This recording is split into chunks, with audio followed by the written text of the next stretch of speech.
बोलिए सदगुरुदेव भगवान की जय। गुरु करे में लाज लगत है, कैसे होतई ज्ञान।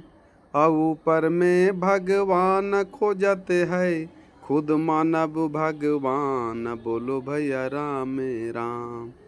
राम राम हो दुनिया भूलल भरम के जाल में। देवी देवा भूत के पूजा करे थे सांझ बिहान। और माता पिता के कोई न पूजै, जिनका रचल जहान। बोलो भैया राम राम।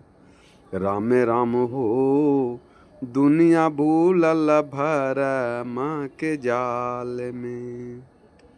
दुअरे बैठ के मेहरी रोबै, मैया टूटल पलान। और पिता पिया से टुक टुक ताकै, कैसे बचतै प्राण। बोलो भैया राम राम। और बेटा जल लेके घूमै बाबा धाम। बोलो भैया राम राम। दुनिया भूलल भरम के जाल में। ई दुनिया में दोनों बुड़लै हिंदू मुसलमान। कोई गाय कोई सुअर कटा के, करत है जलपान। बोलो भैया राम राम। राम राम हो दुनिया भूलल भरम के जाल में।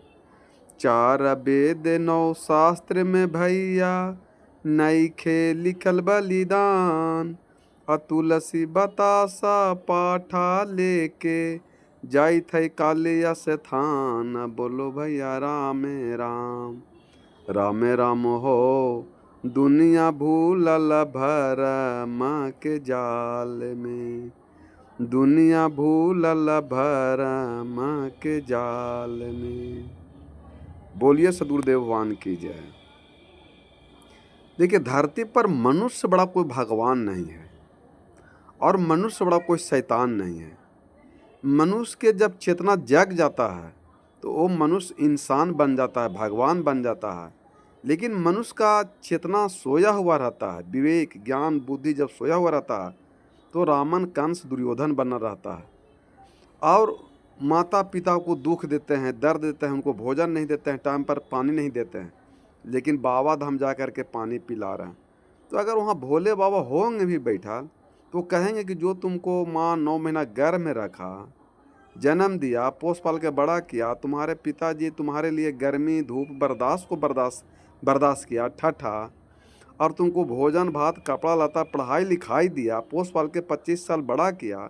जब तुम उसका नहीं हो सकते, तुम मेरा कैसे हो सकते हो? आप विचार कीजिए तो। और ये दुनिया में दोनों बुड़ गया, हिंदू भी और मुसलमान भी, कि दोनों बुड़ गया। एगो गाय कटा रहा है, एगो सुअर कटा रहा है। ओकर देवता खा रहा है गाय, और हिंदू के देवता खा रहा है मुर्गी दारू मने बकरी। और 4 वेद 6 शास्त्र में भी नइखे लिखल बलिदान।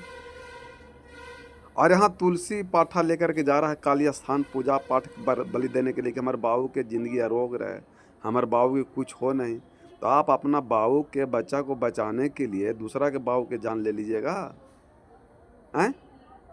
ये तो सिस्टम ठीक नहीं है। तो ये सब के भी दुख का कारण है। मृत्यु तो सत्य है, जो तो आएगा, उसको लिए काहला रो रहे हैं, चिंता कर रहे हैं। वो तो साहब से सीधे कह दिए डायरेक्ट कि आया है सो जाएगा, राजा रंग फकीर, एक सिंहासन चढ़ चले, एक बंधत जात जंजीर।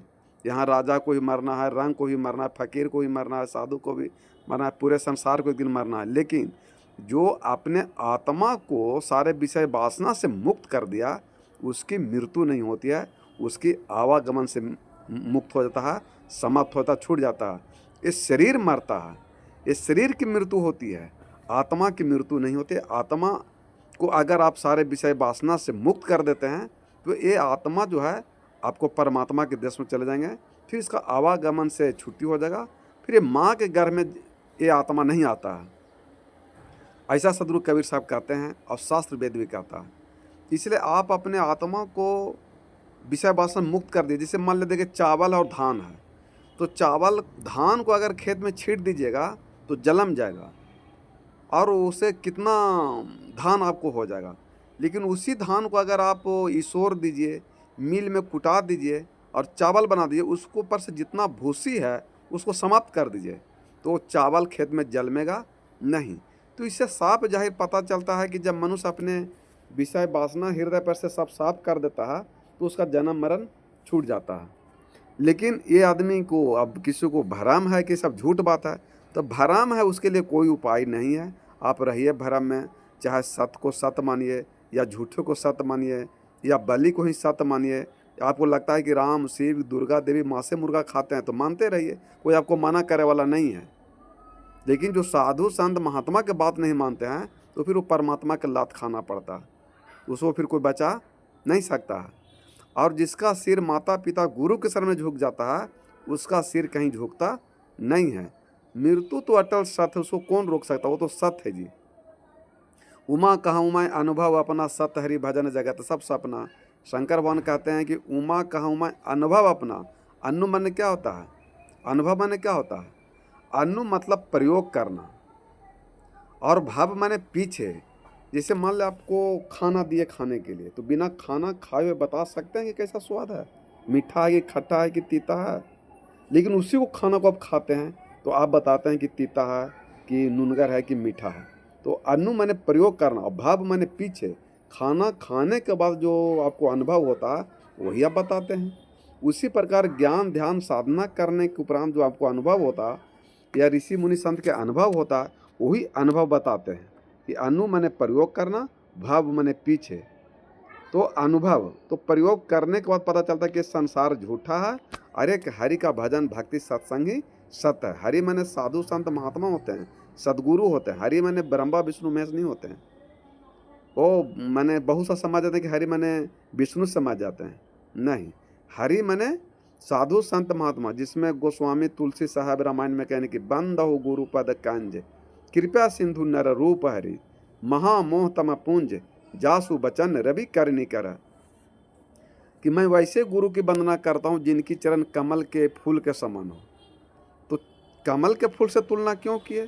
क्योंकि कमल का जड़ रहता है कीचड़ में और तना रहता है पानी में और कमल का फूल ऊपर खिला रहता है। तो जो साधु संत महात्मा सदगुरु का मोह माया के कीचड़ राग द्वेष के पानी से पृथक हो जो ऊपर उड़ जाते हैं, वैसे गुरु के चरण में जाते हैं। वैसे गुरु अगर आप पर अगर कृपा कर दिए तो निश्चित आपका उद्धार कल्याण होगा। तो बंद हो गुरु पद कंज, कंज के समान होना चाहिए।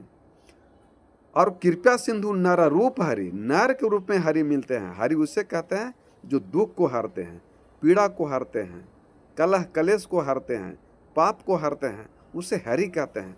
मंदिर में जाइएगा, कुंभ में जाइएगा तो हरि आपको दुख नहीं हरेंगे, कभी नहीं। लेकिन साधु संत के महात्मा के शरण में जाइएगा तो आपको ज्ञान बुद्धि विवेक के द्वारा वो दुख हरेंगे। और दुख हरेंगे तो आपका दुख मिटेगा, पाप मिटेगा, तो फिर ये आत्मा आपको मुक्त होगा, तो फिर जन्म मरण से छुट्टी हो जाएगा। तो बंद हो गुरु पद कंज, कृपया सिंधु नर रूप हरि, महामोह तम पुंज। मनुष्य के ऊपर मोह माया का कीचड़ राग द्वेष का कीचड़ पूरा भरा हुआ। महामोह तम पुंज माने पूरा विषय वासना जोर हो गया है मनुष्य के द्वारा। दारू ताड़ी मांस मछली मुर्गा चोरी बेमानी निंदा शिकायत लड़ाई झगड़ा कलह कलेश चिंता टेंशन कर करके वो सब पाप जोर हो गया पुंज। तो वो अपने गुरु के ज्ञान के द्वारा विवेक के द्वारा उसको सब हटाइए। महामोह तम पुंज जासु बचन रवि करनी करा। आप अपने ज्ञान के द्वारा विवेक के द्वारा साधना के द्वारा बुद्धि के द्वारा उसको धीरे धीरे विषय वासना को छोड़िए, हटाइए, तो आपको आवागमन से मुक्त हो जाएगा। इसी का नाम मुक्ति है। और मृत्यु तो अलग चीज़ है, मृत्यु तो होना है, लेकिन जो जीते जी रहते हुए अपने आत्मा को सारे विषय वासना से मुक्त कर दिया तो उसी का नाम है मुक्ति। उसको कोई मार नहीं सकता है। तो इस धरती पर तो किसी का भी मृत्यु हो सकता है, तो मृत्यु से घबराने की ज़रूरत नहीं। मृत्यु सबसे प्रिय वस्तु है, सबसे सुंदर वस्तु है। लेकिन आप अगर सारे विषय वासना को त्याग करके अगर मृत्यु को किसी तरह प्राप्त होते हैं, खाली आप आत्महत्या मत कीजिए। आत्महत्या करना बहुत बड़ा पाप है, क्योंकि आत्महत्या करके कहाँ भी जाइएगा, फिर तो इस संसार में आना है।